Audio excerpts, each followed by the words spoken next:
folks, this is all the fruit. This is one of my ancient pear trees. Probably by far the oldest one. And behind it used to be the house where my grandfather lived as a child. But here in the village of Kumarite in Bulgaria, well, not all of the houses are still habitable. Well, I remember how he repaired this wall when I was a child. And here is the ancient pear tree.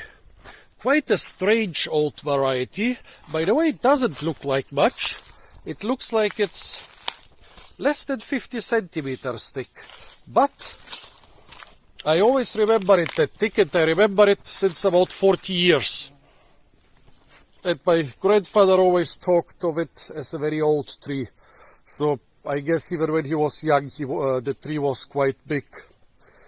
Well, after the house fell down and nobody took care of the garden, as you can see, it's being outcompeted by other trees around here. And yeah, I think I'll chop down a couple of those maple trees to give the pear tree a couple more years of life. Because like this, it's not gonna live forever.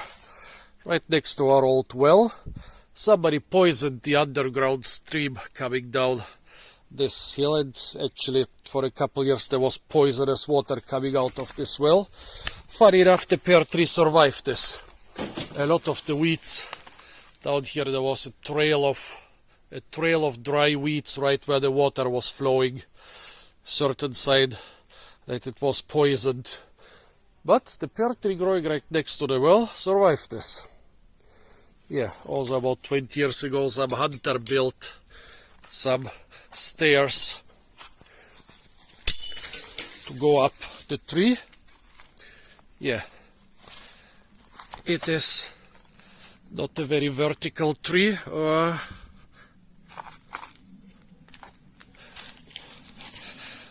So it's not too hard to climb. Big tree, old tree, beautiful tree. Oof. Let me get down again. Must be careful with all those nails left from the steps from the hunter.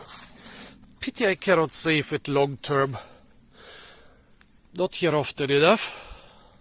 I think my son, when he was 5 years old, he chopped down a couple young trees around this tree, but I'll have to chop down a couple more. It's a strange old variety. They call it Wodnik, which you can translate more or less as watery. There's very watery pears.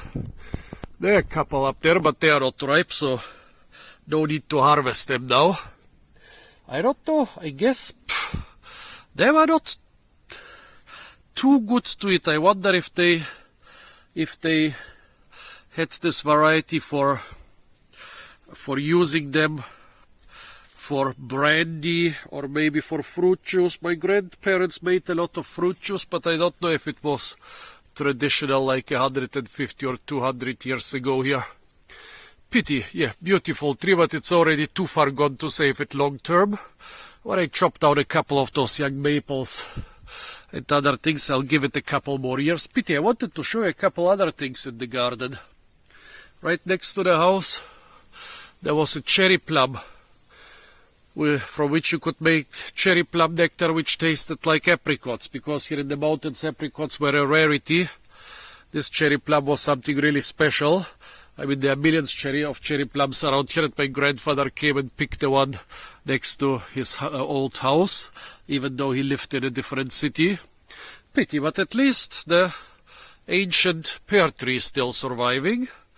Yeah, well, despite not being that big, it's really old, because I talked to our old shepherd and he showed me some pear trees which were less than 30 centimeters thick, and he said they must be like 80, 90 years old. So this year I guess must be well over 150 years old, maybe much older.